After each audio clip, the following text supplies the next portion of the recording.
Hey, my friends, welcome back to the podcast. We are deep into my success method series now. And today we're going to talk about topic number 5, which is your sleep. And if you're just getting here today, go back. You can listen to this first. That's totally fine. There's not a first episode that you want to necessarily start with when it comes to the S's. But last week we talked about your strength. The week before we talked about your nutrition. And then before that, we were deep into the weight loss resistance series, which really covered the other S's, which is safety in your body in order to lose and shift body fat, and also the strategy. So using labs to determine what your body actually needs in order to feel safe. So today we're going to talk all about sleep, and sleep is like my favorite thing. I think that's so common once you get to 40 because it feels so good, if we're being completely honest. I remember that I used to be somebody who could wake up at 4 a.m. and be like so excited to go eat my pre-workout meal, to go do my workout, to come home, to eat again. I just like thrived so much on it. And I truly loved it. Like I would exchange my workouts anytime, any day for sleep. And now I'm like, nope, not so much. This girl needs her sleep. I used to be able to get 6 hours of sleep and like 7 was a great night. And now I'm minimum of 7 and 8 is a great night. I also am not somebody who has always slept well. It has been several years in the making to get to the point where I am right now, where I pretty consistently will sleep 8 hours a night and not have a problem doing it. But a couple of years ago, it was really hard. Even though I knew my body needed that 8 hours of sleep, I simply could not sleep. And that's what today's episode is going to be about, because sleep is one of the most important parts of the success method. Because if everything that we're doing in the other S's and we're not sleeping, the other S's are not going to go as well as we want them to go. And also, if the other S's aren't working or you're not doing them, then the S of sleep is also not going to go well. You'll notice that all of the S's flow in as if they're an overfilling bucket into the next S and the next S. They all rely on each other to function and work well. That's why we can't just pick one thing and say, well, I'm eating well, but no, you don't sleep well at night and expect our body to be able to shift body fat. We have to have all of the S's like ducks in a row. And also remember, I think it was last week or the week before, that just because I say all the S's have to be like ducks in a row doesn't mean that we have to put all of our energy into all of the S's.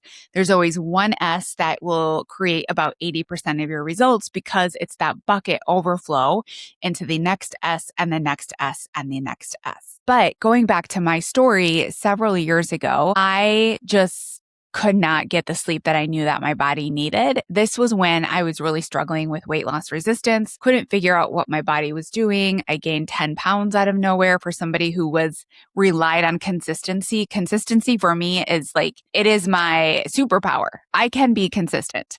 I am a very consistent person. When I say I'm going to do something, I will do it. And that is one of the things that I'm just naturally really good at. And trust me when I say not everyone is good at that, and that's okay. You don't need to be good at consistency in order to be a consistent person. So just because you're somebody who may struggle with it doesn't mean that's not a skill you can develop, but it is one of my natural strengths of being consistent. So when I was gaining weight out of nowhere and I was being consistent and I was doing the things, it felt very confusing, very overwhelming, very frustrating, and also embarrassing, because I was like, listen, this is what I do. And now I can't do the things that I teach people to do. What the hell is going on? And so I would be dead tired. I could fall asleep in the evenings and fall asleep fast and quick because, I was exhausted. And then every night between 2 to 4 a.m., my eyes were open and my brain wouldn't shut off. And I would be tossing and turning. And many times I'd wake up drenched in sweat, and to the point where I'd have to get up, I'd have to change my clothes, I'd have to just put a towel down so I wasn't laying in wet sheets, because I didn't want to wake up my husband to change the sheets. He was sleeping. I wasn't going to wake him up. It was that much sweat. And it felt confusing because I wasn't actually hot. I wasn't overheating at night. I just assumed that's what it meant because I was having night sweats. I'm like, well, am I having hot flashes? But just because you're sweating at night doesn't mean you're actually having a hot flash. And it doesn't mean that it's menopause or perimenopause. This could be a symptom of poor detoxification, which at the time for me definitely was it. My gut was struggling. I was having bloating. I was having food sensitivities. And then I was sweating like crazy at night because my digestion was so poor. I wasn't detoxing. So when your digestion is poor, your body is going to slow down your bowel movements. You're going to have constipation, which means you're reabsorbing toxins. And then your buddy to your gut is your liver. And that's another detoxification organ. So your liver is like, oh, hey, my buddy, my gut is struggling to detox. I'm going to take up some of that load for it. And so your liver starts working overtime. And then pretty soon your liver is like, hey, I'm getting kind of tired of this literal shit going on in here. I need to get somebody's attention. We need some help. And so your gut is struggling, then your liver starts to struggle. And then your body is like, well, we got to get rid of these toxins in some way, shape, or form. What's another way we can do that? We can do that through sweat. And so then you'll just start sweating at night when your body is trying to recover and trying to get rid of those toxins. You start sweating like a madman and you wake up drenched like I did and feeling, I'm sorry, but it is disgusting to wake up and be completely drenched in your sweat. It's just so gross and yucky. And then also you're cold and it's so confusing and it's the middle of the night and you're tired and you're frustrated and you're like at your wit's end. That's completely where I was. And we're going to talk about some of those aspects of why today. And then also what we need to do from that. So let's start at the beginning and why we don't sleep well. And this is going to be, I'm going to talk about midlife. I always talk about midlife. Let's be honest. I don't really need to tell you that anymore, but it really becomes apparent on sleep issues once we reach midlife because our hormones are doing different things. Our hormones are what allow us to be more resilient and also create progesterone. And progesterone is a sleepy hormone. It's a hormone that allows you to fall asleep well and stay asleep. And we start to lose progesterone in midlife. Before we get too far into the hormones, let's start at the first place, and that is your nervous system. So when we are stressed, we have two states of the nervous system, and nervous system is next week. So we're going to go a little bit heavier into it next week. But a little brief overview, we have two parts of our nervous system. We have sympathetic, which is your stress state, and we have parasympathetic, which is your rest state. When we are in sympathetic mode, which to be honest, most of us are in sympathetic far too often, and far too few amount of minutes in a day in parasympathetic, our rest state. So when we are in the sympathetic mode, which is your stress response, the fight or flight, the freeze or fawn, you might still fall asleep at night because honestly, you're so dang tired that your body's like, yes, please go ahead and go to sleep. But it's not actually restorative. We don't get to the layers of sleep, like your deep sleep and then your REM sleep and then we move into light sleep. We have different sleep stages throughout the night. If you have an Oura ring, you're probably familiar with these states. We don't get a very much of our deep sleep. It's not restorative. And that's because our nervous system, when it's in the sympathetic overdrive, or when it's another term you may have heard of is dysregulated, it's like your nervous system is sleeping with one eye open. It's like, whoa, I don't feel safe here. I'm going to keep one eye open. And then if you hear anything, if your dog jumps up or off of your bed, if your husband starts snoring, if you hear your refrigerator turn on, any of those tiny little things, boom, wakes you up out of the sleep because you're sleeping, your nervous system is sleeping with one eye open. It's like, I got to keep an eye on everything in her environment because I don't believe that I'm safe here. So you could be in your bed for 8 hours, but you're not technically getting restorative sleep. And then the second piece loops right back around to your strategic nutrition that we talked about a couple weeks ago. When you're not eating enough during the day, when you're not recovering from your workouts because your body doesn't have the nutrition, the raw material to recover and rebuild and restore that muscle, your body doesn't just think, oh, I'll deal with that tomorrow. Your body tries to deal with that when you're sleeping. And then that's when your body goes into that sympathetic or that stress state. And it's like, whoa, we don't have the things that we need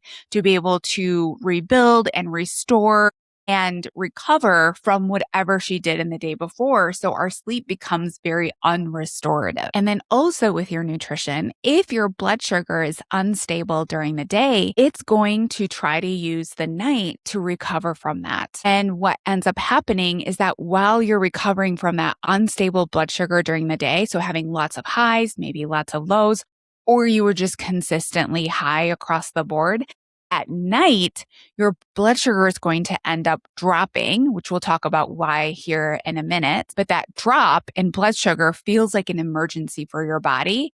And your body produces cortisol when your blood sugar drops at night. And that cortisol will wake you up and pull you out of your sleep. And so you could be thinking, I'm sleeping great, things are fine here. And then your blood sugar crashes while you're sleeping and your hormones wake you up. And when your cortisol is pushed out while you're sleeping, it's going to be real hard to fall asleep.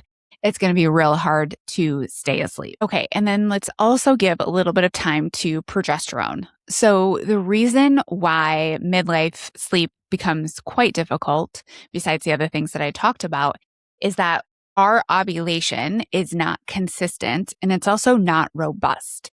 We're not creating as much progesterone in the last half of our cycle as we did when we were in our 20s and our early 30s. And so when that happens, we become more estrogen dominant because there's more estrogen around than there is progesterone. So progesterone is offsetting estrogen in order to have that hormonal balance. And progesterone is the hormone that allows you to feel relaxed. It allows you to feel more calm. It allows you to fall asleep. It allows you to stay asleep. It also will produce GABA. Now, GABA is a metabolite that comes from the creation of progesterone, and GABA also helps you sleep. So there's a few elements that we start to miss and we start to not have floating around in our bloodstream telling our body that it's safe to sleep because our ovulation is a hit or miss at this point. Now, remember, we can't force our body to ovulate in midlife for the most part. We can support our body, show our body that our environment is safe. That's going to be the one thing that will create as consistent ovulation as you can get in midlife. Now, the other great part is that there's HRT, there's hormone replacement therapy, and progesterone is one of those very key elements that honestly is such an easy win to be able to add in progesterone supplementation. Well, you can't get it as a supplement. It's a prescription, but adding in progesterone, especially the last half of your cycle. So after you ovulate or that you're supposed to ovulate, until right before your period should start, when you add in a little bit of progesterone in that luteal phase of your cycle, it can be incredibly helpful. Most women will have more trouble sleeping after ovulation or a supposed ovulation to when your cycle is supposed to be starting, especially when you're perimenopausal. Now, once you're menopausal, which means you've gone a full year without a cycle, without a bleed, then progesterone can be more helpful, taking it all days of the year. You don't have a cycle anymore. So just taking it every single night because you're not going to be producing any progesterone anymore at this point. One thing about HRT that I'll always say is that you want to make sure to have your labs done and then make sure to have your labs checked as you take HRT so that you know that your levels are optimized. Many times if you go for a hormone consultation, it just depends on your doctor and what they decide to do. But I just am always going to be in the camp of if you're taking something, you want to know that it's working and you want to have some data to prove that it's working, right? It just makes sense. You should notice that your symptoms improve, but we also want to know that your levels are optimized with the taking progesterone or any HRT. And the other piece of all of this is detoxification, which I talked a little bit about a second ago. But when we're not detoxing well, this is really going to show up at night when we're sleeping, because that's when your body is like, hey, we need to move this stuff out so we can recover. And if it can't do it through your guts because you're not pooping and you're constipated, and if it can't do it through your liver because your liver is like, God, I'm trying to do all of this work, then it's going to find another way to do that. And sweat is a great way for your body to detox. But it doesn't allow you to sleep very well because your body's having to work extra hard while you're sleeping. That's going to take energy and your body's going to wake you up out of deep sleep. you're not going to be able to fall into deep sleep, maybe stay in deep sleep long enough to get what you really need out of the entire sleep cycle. So let's talk about why this matters for weight loss and for being able to burn body fat and have a healthy metabolism. If you are not sleeping enough hours and enough quality sleep, your body actually doesn't have enough time to burn body fat for fuel. Most people will burn body fat while they're sleeping. That's when your body goes in and uses those fat stores, converts it into energy, and that's how we shift body fat. That's how we lose weight. Many times we're not actually burning much for body fat when we're trying to lose weight during the day because our body has access to food that we're eating. So it's like, oh, I'm going to use this food. I'm going to use it for energy. I'm going to convert this food into energy. And so it's not having to go into our fat stores to burn that for energy, but it does that at night. So if it does that at night, we need to have enough time in bed, sleeping with enough hours and enough quality to get our body burning in a fat state. And if we're not getting enough time, when we're not getting enough quality, our body never actually gets enough capacity, enough recovery to reach that point of burning body fat. If we're laying awake at night, tossing and turning, your body's not perceiving that it's safe. Your body's not like, oh, seems like a really good time to go in and burn body fat. No, your body's still trying to recover. Right? It never actually got to that recovery point. So it's never actually going to get to the burning body fat point. And then you're going to wake up and then you're going to be stressed. That's that sympathetic state again. And your body's not feeling safe enough to burn body fat. So it's like, let's find some other way to protect her, right? So anything she eats today, I'm going to hold on to that. I'm also going to create more cortisol because I don't feel safe. I feel more stressed because I haven't slept at night, right? So we also have the emotional and mental stressors of not sleeping at night. We start to lose capacity because we've lost physical capacity. Now we're losing emotional and mental capacity as well on top of it. We all know what it's like to be like, I'm just so tired. And the only thing that we have access to is a latte and some fruit snacks that maybe we have in our car from our kids. Well, that creates more blood sugar instability, which is going to prevent, again, another issue at night while we try to sleep. It becomes this vicious cycle. Okay, so I want to talk about the basics of sleep next because I talked about HRT, which HRT can be super helpful. And we talked about being able to detox and eating well and recovery. And those all go into your sleep. But there's also basic things that you need to be doing because we can't just HRT our way through a really stressed body and expect great results from our HRT. Your body still, if it believes it's not safe, we can't just load a bunch of progesterone on and think that all of our problems are going to be solved. It's a helpful tool, but we still have to be doing the lifestyle things that help create a safe body. And also these things set your body up to be more hormonally balanced, which again will allow HRT to work a little bit better, but you're going to just simply feel better throughout your day as well. And so this is when I talk about circadian rhythm, this is working with your circadian rhythm, which is just the time with the sun and the time with the moon. That's how our body naturally regulates with cortisol and with melatonin. So a few basics is the first thing that I always have my clients do is I want you to be eating when you wake up within an hour. Many times my clients will come to me, they don't have an appetite in the morning. This is one of the number one reasons why you're not sleeping well at night. And why hormones aren't balanced, why your body doesn't feel safe, why you're producing too much stress hormones during the day. Because when we eat our first meal within an hour of waking, we're telling our body, it's time to get up, it's time to get going, it's time to start digesting this food. It's another signal to our body we have access to resources and we have access to food, and so our environment is safe. What this also does is this produces a cortisol response, which we actually want at this time of day. When we create a cortisol response right away in the morning, we are creating a boost, which is the normal circadian rhythm of our hormones. We want a boost when we wake up in the morning. How we wake up in the morning actually sets the stage for how we will fall asleep and stay asleep at night. It's not just the hours before you go to bed. It's actually the hours on how you wake up in the morning. This is also why I encourage working out in the morning as often or as feasible as it can be in your life. Because again, we're going to create a cortisol response in the morning with our nutrition and with our workouts, sending the signal of, hey, this is when we produce cortisol. Otherwise, what tends to happen is that we skip our meals in the morning, we maybe skip our workout, and we maybe think I'm going to do my workout later. What this ends up doing is that it overloads your body with that stress hormone cortisol later on in the day because you're consuming most of your calories later on in the day. And whenever we are eating, we're actually creating kind of a mini cortisol response, which is appropriate. It's supposed to happen. And then we also work out, which is going to pull out cortisol again. Again, supposed to happen. We want it to happen. But we don't want so much cortisol at night before we sleep, because that just creates too much stress hormone while we're trying to fall asleep and while we're trying to stay asleep.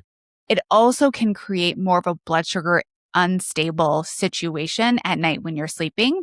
And then again, we call on cortisol and it wakes us up. Whereas if we create a cortisol response earlier on in the morning, we are going to create a melatonin response in the evenings. So cortisol and melatonin are yin-yang hormones. Most of our hormones are yin-yang. So one is up, the other is down, and then vice versa. So if we create a cortisol response in the morning, which we want, we're then on the opposite side of that, suppressing melatonin, which we want.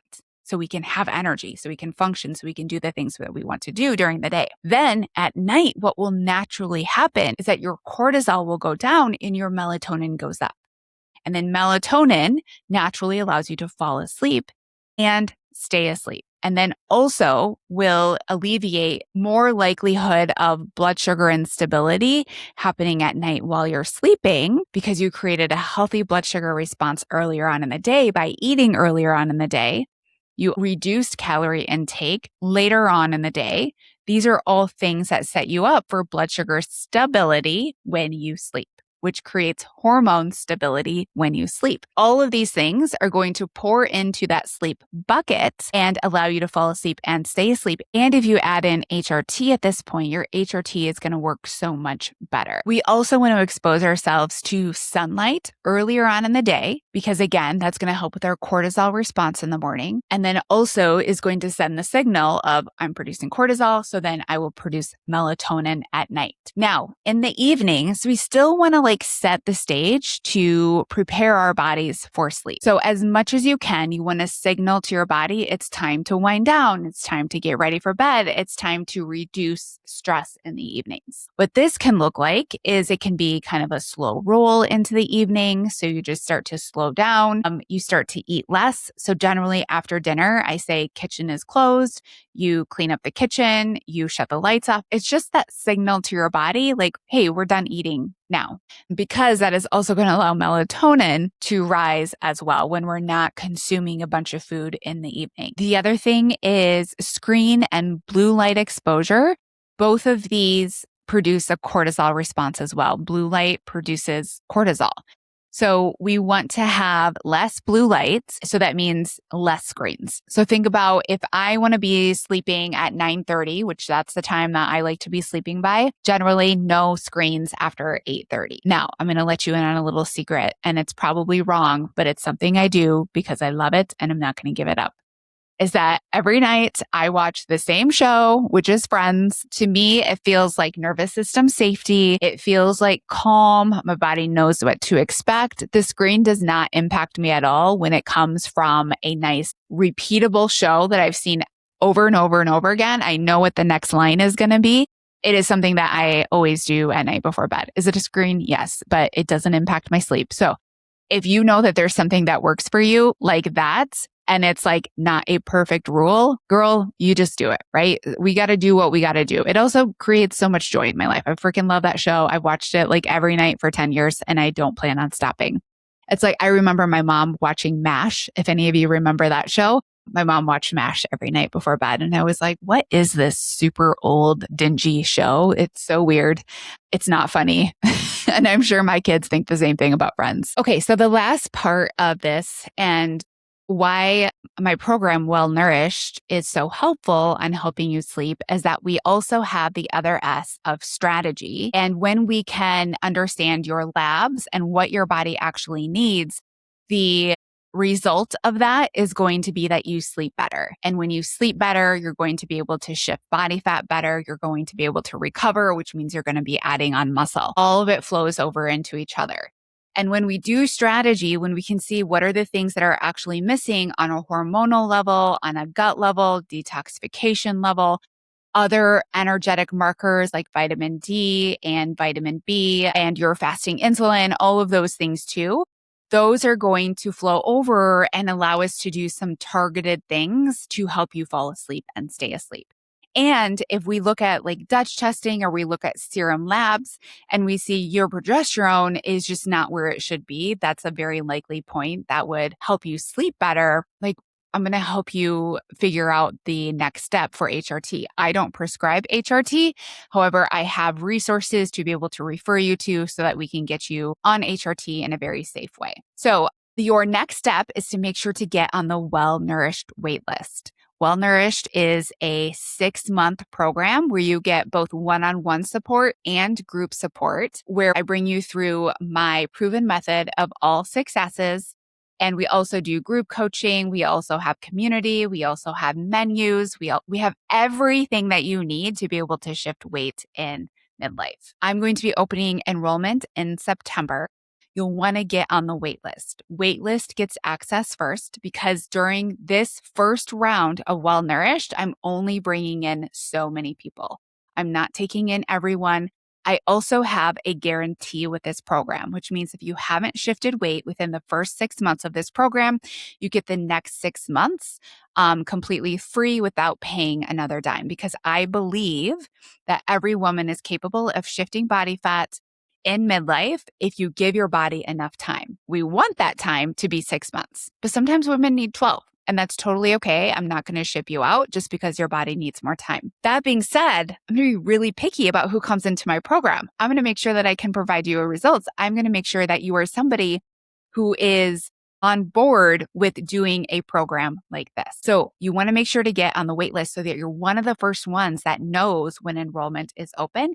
You also get to schedule your consultation with me as soon as you get on the wait list, so that when enrollment opens, you've already made your decision. You're not hoeing and humming and you're not, I don't know, should I? You're not then asking your husband for permission. You've already discussed with your husband. You already have your back on knowing what you need and why you need it versus asking for permission. And you've had that discussion. You're both in a very supportive place on deciding yes or no, versus being indecisive all the way up until enrollment closes and then kicking yourself because you didn't give yourself enough time to decide.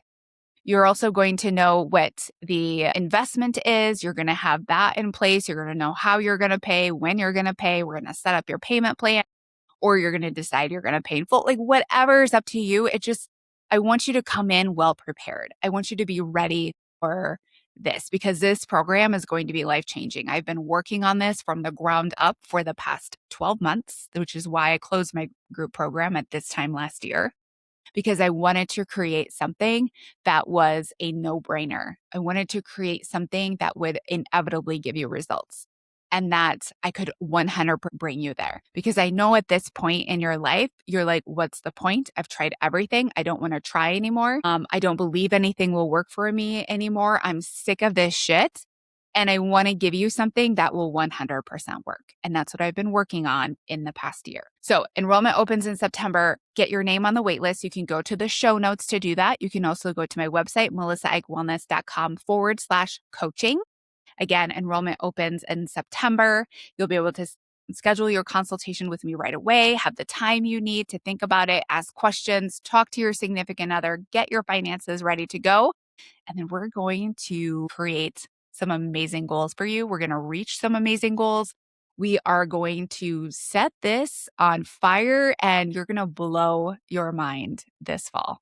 All right, my friends, I will see you next week.